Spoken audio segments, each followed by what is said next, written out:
नमस्ते दोस्तों, स्कॉलरली में आप सबका फिर से स्वागत है। आज हम देखेंगे हिंदी व्याकरण। हिंदी व्याकरण में से एक नया टॉपिक हम आज देखेंगे जिसका नाम है क्रिया। तो चलिए फिर देखते हैं क्रिया क्या है। सबसे पहले क्रिया की परिभाषा हम देखेंगे। उसके लिए कुछ उदाहरण मैं यहाँ पे लिखने वाली हूँ, तो ध्यान से देखिए। जैसे यहाँ पे मैंने एक उदाहरण लिखा, राजू फुटबॉल खेलता है, या फिर मीना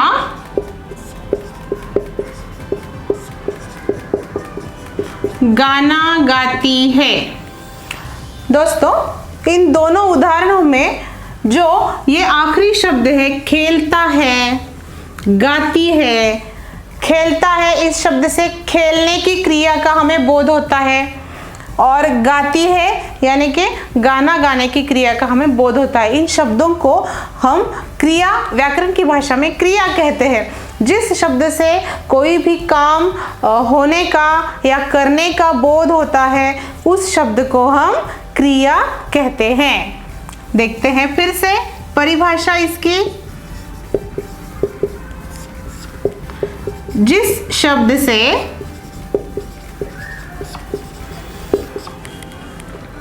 कोई काम होने अथवा करने का बोध होता है, उसे क्रिया कहते हैं।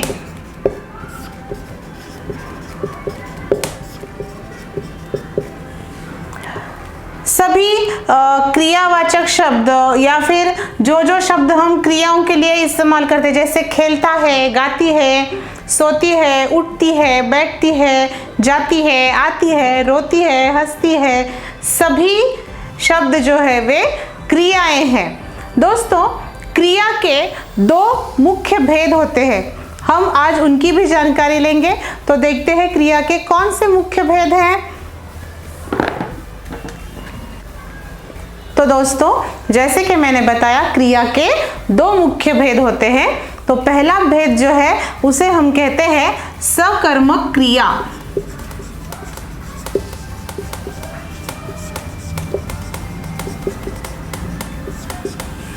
और दूसरा जो भेद है उसे हम कहते हैं अकर्मक क्रिया।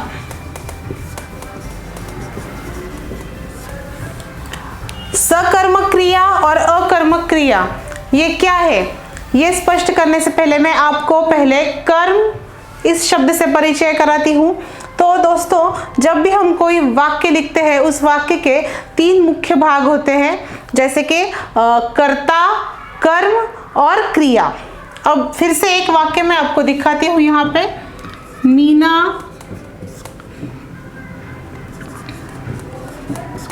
आम खाती है।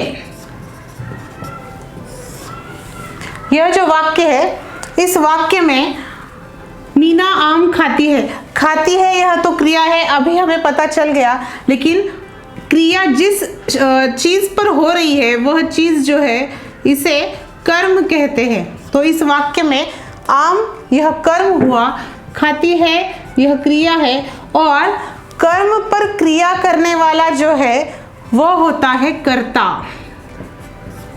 अगर ये तीन आपको समझ में आए तो आपको सकर्मक क्रिया और अकर्मक क्रिया जल्दी से समझ में आएगा। तो इस तरह जो क्रिया करता है वह कर्ता होता है, जिस पर क्रिया की जाती है उसे हम कर्म कहते हैं। इस प्रकार जो क्रिया के मुख्य भेद है सकर्मक क्रिया और अकर्मक क्रिया। सबसे पहले देखते हैं सकर्मक क्रिया किसे कहते हैं। सकर्मक यानी कर्म के साथ। और ये जो क्रियाएं होती हैं, ये इन क्रियाओं का फल या असर सीधे कर्म पर पड़ता है। जब वाक्य में क्रिया का असर कर्ता को छोड़कर कर्म पर पड़ता है, तब उस क्रिया को हम सकर्मक क्रिया कहते हैं। जिस क्रिया का असर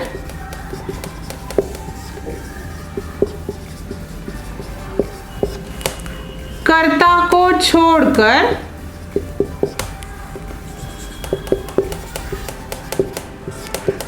सीधे कर्म पर पड़ता है,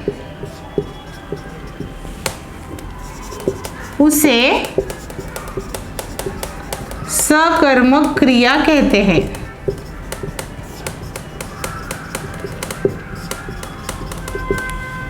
अब सकर्मक क्रिया का उदाहरण देखते हैं। सकर्मक क्रिया यानी कि ऐसी क्रिया जिसका असर सीधे कर्म पर पड़ता है।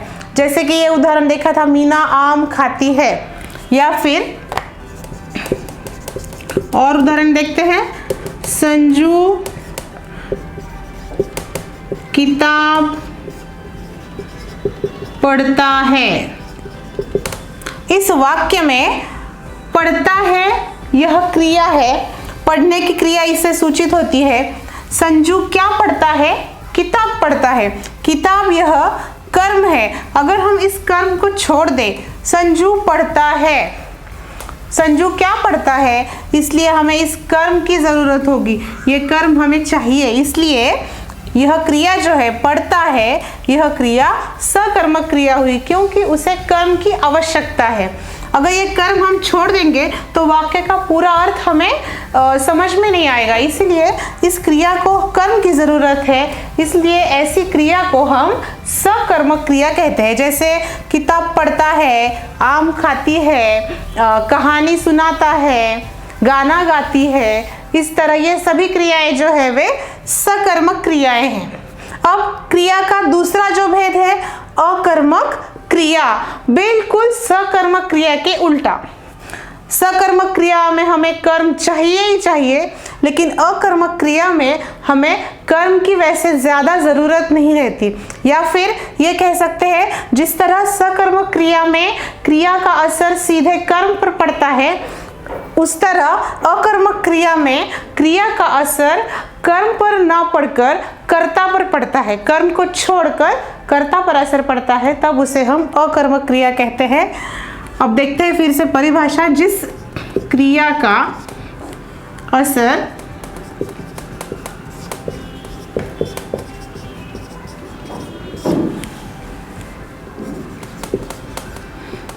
कर्म को छोड़कर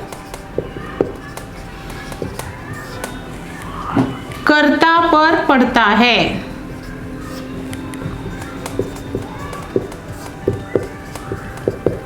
उसे अकर्मक क्रिया कहते हैं।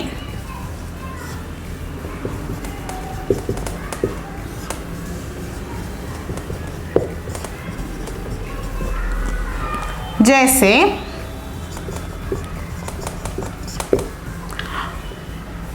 मैं जल्दी उठती हूँ,